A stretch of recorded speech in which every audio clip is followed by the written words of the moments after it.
안녕하십니까. 사고조사연구원 정동훈입니다. 드론 활용 매뉴얼에 대해서 소개해 드리겠습니다. DJI 고포 앱 설정 및 기체 운용에 대해서 소개해 드리겠습니다. 드론 비행 금지 구역을 확인하는 법에 대해서 소개해 드리도록 하겠습니다. 먼저 레디 투 플라이라는 어플을 실행시킵니다. 어플이 실행되면 제가 있는 현재 위치가 나오는데요. 드론을 비행할 주소를 상단바를 통해 검색을 통해서 주소를 입력한 뒤 그 주소가 비행을 할 수 있는 주소인지를 확인할 수 있습니다. 도로교통공단 본부가 있는 혁신로를 제가 한번 지정해 보겠습니다. 보시는 바와 같이 비행 가능 지역이라고 나오는데요. 이번에는 서초구청을 한번 입력해 보겠습니다.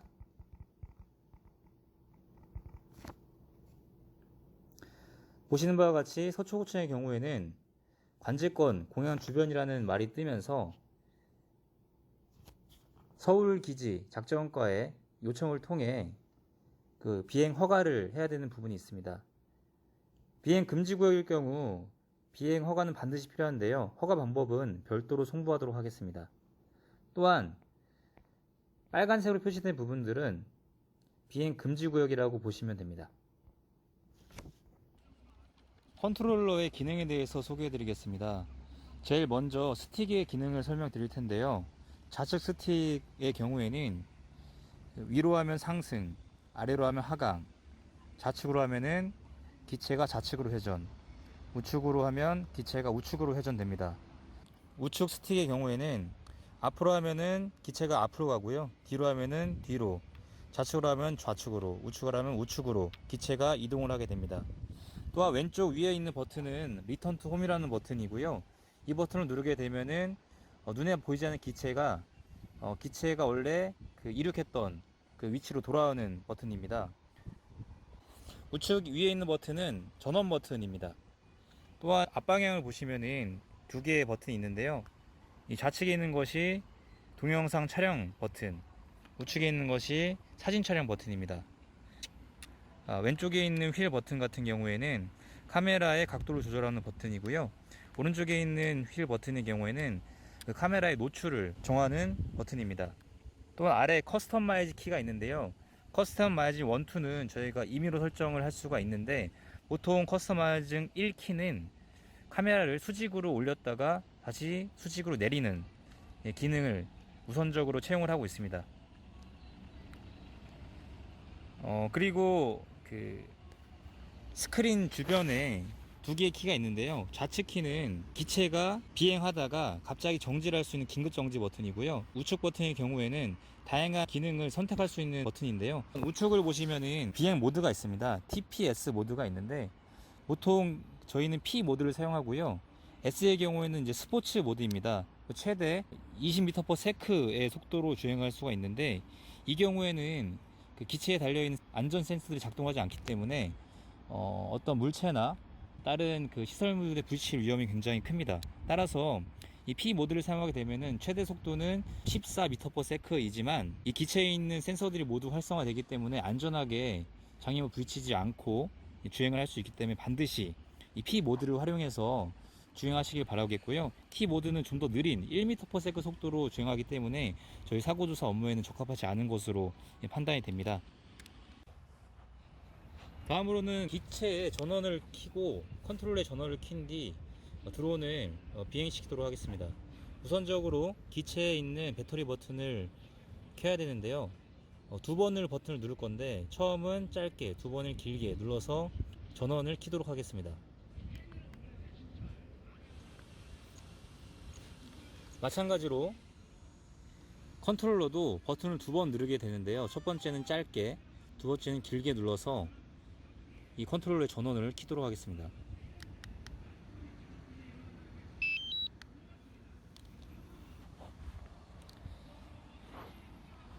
다음으로는 스마트폰의 전원을 켜서 DJI 고포 어플을 실행시켜 줍니다. 보시는 바와 같이 이 어플은 자동적으로 기체와 컨트롤을 키면은 바로 실행이 되게 되어 있고요. 보시는 바와 같이 그 업데이트를 설치하라는 경우도 있는데요. 그 업데이트의 경우에는 그 드론을 운용할 지금 당시에는 설치하지 말아 주시고, 향후에 현장 조사 후 지부에 돌아가서 업데이트를 설치해 주시는 것을 권장합니다. 따라서 지금 업데이트는 그 이그노어를 하도록 하겠습니다. 어플을 실행하게 되면은 그 기체를 날릴 수 있는지 여부에 대한 문구가 나오는데요. 현재는 레디 투 고 GPS라고 초록색 바가 생성이 되면은 기체를 날릴 수 있고, 캔나 테이크 오프라고 빨간색 바가 뜨게 되면은 기체를 날릴 수가 없습니다. 또한 우측 상단을 보시면은 GPS가 잡히는 개수가 나오는데요. 최소 10개 이상의 GPS가 잡혀야만 이 기체가 호버링을 제대로 하거나 그 자기 위치를 정확히 알 수 있기 때문에, GPS가 10개 이하로 잡히게 되면 안전도가 떨어지기 때문에 절대 날리시면 안 되고, GPS가 최소 10개 이상 확보된 고, 또 레디투고라는 녹색의 바가 뜨게 되면은 그 이후에 비행을 해주면 되고요. 자, 그러면은 이제 조이스틱을 활용해서 기체를 상승시켜 보겠습니다. 두 개의 조이스틱을 내측 대각선으로 누러지게 되면은 기체가 시동이 걸리게 됩니다.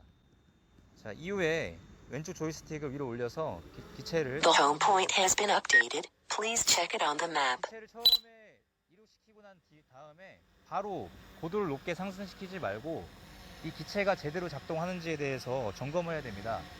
좌측, 우측, 앞에, 뒤에 기체가 제대로 작동하는지 확인을 하고, 그 다음에 좌측으로 회전, 우측으로 회전, 제대로 회전하는지도 확인합니다.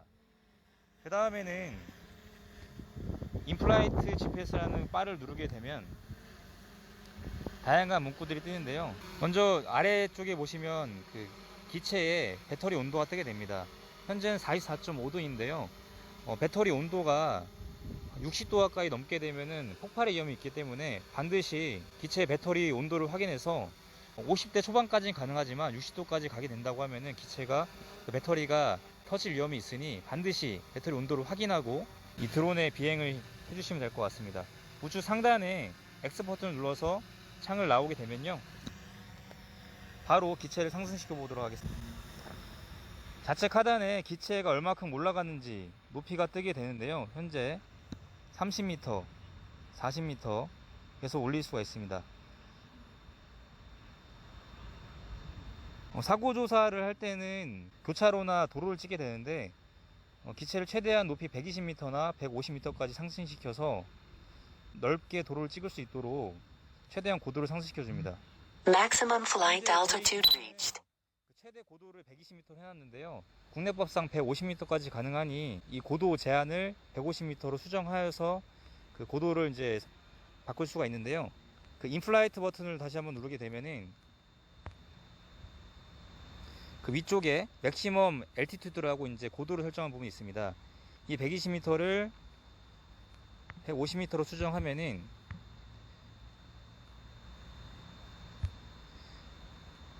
기체를 150m까지 날 수가 있습니다. 지금 최대 고도를 수정하였고요. 기체가 150m까지 올라가신 것을 확인할 수가 있습니다. Maximum flight altitude reached. 커스터마이징 키를 활용해서 카메라를 바로 수직으로 내리는 것을 보여드리겠습니다. 커스터마이징 키를 누르게 되면은 카메라가 수직으로 내려가게 되고요. 저희가 촬영해야 될 교차로나 도로로 이동을 하겠습니다. 우리가 촬영할 교차로나 도로 구간으로 이 드론 기체를 이동시키겠습니다. HS라고 호리젠탈 스피드라고 해서 기체의 속도, 수평 속도가 나오고요. 그 다음에 D는 기체가 그 처음 이륙한 데로부터 떨어진 거리를 의미합니다. 현재 100m 이상 떨어진 걸 볼 수가 있고요. 교차로까지 이동시켜 보겠습니다. 교차로가 정중앙에 올 수 있도록 이동을 시켜주면 되겠습니다. 이제 사진을 촬영하는 방법에 대해서 말씀드릴 텐데요. 어플에서 사진을 촬영하는 방법, 조종기에서 사진을 촬영하는 방법이 있습니다. 어플에서 사진을 촬영하는 방법에 대해서 먼저 소개해 드릴 텐데요. 원하는 교차로에 손을 갖다 대시면은 그 부분만 초점이 잡히게 됩니다. 촬영할 교차로에 초점을 잡고요. 일단 사진을 촬영하도록 하겠습니다. 두 번째 방법은 우측 앞부분에 있는 그 카메라 촬영 버튼입니다. 이 부분을 반셔터라고 하죠. 바로 누르는 것이 아니라 반만 살짝 누르게 되면은 초점이 잡히게 되는데요. 이 상태에서 한 번 더 강하게 누르게 되면은 사진이 촬영됩니다. 다음으로는 동영상을 촬영하는 방법에 대해서 소개해 드리겠습니다. 어플 우측 상단에 있는 카메라와 동영상을 변경하는 키를 눌러주시면 됩니다. 보시는 바와 같이 영상을 촬영하는 모드로 변경이 되었습니다. 영상 촬영을 위해서는 우측에 있는 동그란 그 적색 버튼을 눌러주시면 됩니다. 그 버튼 아래에 동영상 촬영되는 시간이 나와 있습니다. 한 번 더 버튼을 누르게 되면 촬영이 종료가 됩니다. 동영상을 촬영하는 다른 방법을 소개해 드릴 텐데요. 그 조종기 좌측 앞에 있는 버튼을 한번 누르게 되면은 영상이 촬영이 되고요. 한 번 더 누르면은 영상 종료가 됩니다. 여기서 한 가지 팁이 있다면 영상과 사진의 변경을 위해서 영상의 상태에서 앞에 있는 사진 키를 누르게 되면은 사진 촬영할 수 있는 그 환경으로 변경이 되고요. 여기에서 다시 한번 영상 버튼 누르면은 영상으로 촬영할 수 있는 환경으로 변경이 됩니다. 저는 사진을 촬영할 수 있는 환경으로 다시 변경을 시키겠습니다. 한 가지 팁을 드리자면 사진 촬영 시에 카메라의 노출을 설정할 수가 있는데요. 노출 설정 방법은 우측 앞에 있는 휠을 활용해서 휠을 돌리면 노출이 설정이 됩니다. 설정 값은 그 조종기나 아니면은 지금 보시면은 그 어플 영상상에 노출 값이 얼마큼 되어 있는지 나옵니다. 지금 플러스 1.7까지 올라가시는 걸 볼 수가 있는데요. 0까지 내려서 일반적인 값으로 변경을 시키겠습니다. 사고 현장과 도로 구간을 촬영하게 될 텐데요. 만약에 도로 구간을 촬영할 때에는 영상으로 촬영을 해서 이동시키는 방법이 있고 사진으로 이동시키면서 구간을 찍는 방법이 있는데요. 사진으로 구간을 찍을 경우에는 반드시 사진이 사진간 3분의 2만큼 겹치게 촬영을 하셔야만 향후에 포토샵으로 그 사진을 병합할 때 그 왜곡이나 이런 오차가 발생하지 않습니다. 지금부터는 드론을 착륙시키는 방법에 대해서 말씀드리겠습니다. 먼저 지금 드론 기체가 이륙한 지점으로부터 468m가 날아가 있는데요. 이 기체가 눈에 보이지 않기 때문에 우리는 리턴 투 홈이라는 기능을 활용해서 저희가 지금 기체가 이륙한 곳으로 기체를 불러오겠습니다.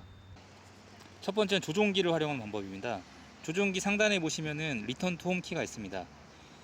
본 키를 누르고 있으면 어플에 에어크래프트 이즈 리터닝이라는 문구가 뜨게 됩니다. 그러면서 이제 기체는 이륙한 곳으로 날아오게 됩니다. 두 번째 방법은 어플에서 리턴 투 홈을 하는 방법입니다. 어플 좌측을 보시면은 H라고 써 있는 버튼이 있는데요. 이 버튼을 누르시게 되면은 리턴 투 홈 앤 랜드라고 문구가 뜨게 되고요. 슬라이드 투 리턴 홈이라는 슬라이드를 통해서 기체를 이륙한 지점으로 불러들일 수가 있습니다. 상단에 보시면은 리턴 투 홈 그 다음 미터가 나오는데요. 현재 지금 이륙한 지점으로 날아오는 지점으로부터 거리가 나오는 겁니다. 점점 줄어들고 있는 걸 볼 수가 있으시죠? 기체가 이륙 지점까지 다가오게 되면은 기체가 하강을 하게 됩니다. 지금 하강을 할 때는 자동으로 할 경우 장애물에 부딪힐 위험이 있기 때문에 반드시 X키를 활용해서 자동 하강을 종료시켜 주겠습니다. 기체를 비행 시 안전사항에 대해서 말씀드릴 게 있는데요. 기체를 운영하다 보면은 전화 등으로 인해서 어플이 종료될 경우가 있습니다.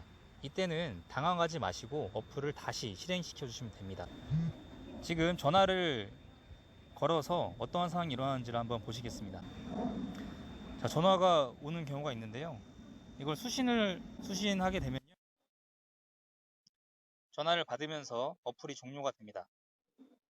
그리고 전화를 끄지 마시고 자연스럽게 어플을 실행시켜 주시면 됩니다. 다시 어플이 켜지는 수가 있고요. 아니면 어플이 안 켜지는 경우도 있는데요. 이때는 당황하지 마시고 어플을 실행시켜 주시면 됩니다.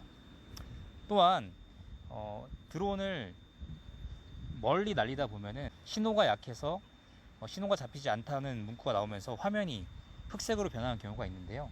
이때는 당황하지 마시고 신호가 다시 잡히게 되거나 신호가 계속해서 잡히지 않다고 하면은 자동적으로 그 기체가 그 이륙했던 곳으로 날아오게 됩니다. 기체를 사용하다 보면은 보시는 바와 같이 이 연결 케이블이 분리되는 경우가 있습니다. 연결 케이블이 분리가 되면은 디스커넥트라고 뜨고 아무것도 할 수가 없는데요. 만약에 드론이 눈에 보이는 경우라고 한다고 하면은 조종기가 그 어플에 연결이 되어 있지 않다고 하더라도 이동이 가능합니다. 또 여기서 당황하지 마시고 다시 기체를 그 어플과 연결시키기 위해서는 다시 이 케이블을 연결해 주시면은 어플이 실행되게 됩니다. 보시면 현재는 에어크래프트 디스커넥트라고 바로 뜨다가 바로 인플라이트라고 이제 변경이 되게 됩니다. 배터리가 적을 경우에는 배터리 경고음이 뜨게 됩니다.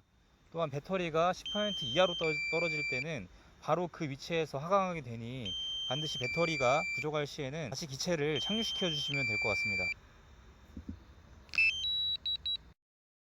이제는 기체를 하강하도록 하겠습니다.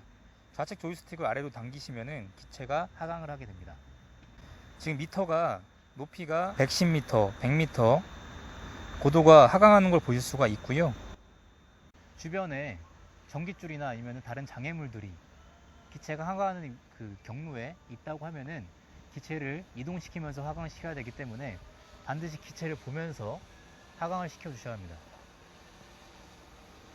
기체가 어느 정도 내려왔다고 하면요, 현재 15m 정도 내려왔는데요, 카메라 짐벌이 아랫방향 향한 채로 착륙을 하게 되면은 모래가 렌즈에 튀기 때문에 렌즈에 손상이 될 수가 있습니다. 그래서 반드시 앞에 있는 휠 키를 활용하거나 커스터마이징 키를 활용해서 짐벌 카메라를 앞방향으로 전방으로 이동시킨 뒤에 더 하강을 시켜도록 하겠습니다. 하강시킬 때는 천천히 기체를 하강시키면서 주변에 장애물이 있는지를 확인하시고요. 기체가 착륙시키기 위해서는 기체 자체에 전후방 센서, 좌우 센서, 위아래 상하 센서가 있기 때문에 이 아랫방향을 눌러주시면은 천천히 기체가 하강을 하면서 착륙을 하게 됩니다. 기체가 착륙이 되었다면은 조종기 전원을 꺼주시겠습니다. 꺼주시는 것도 조종기에 전원을 켜는 것처럼 짧게 한번, 길게 한 번을 누르시면 됩니다. 마찬가지로 드론 기체도 짧게 한 번, 길게 한 번으로 전원을 종료시켜 주겠습니다.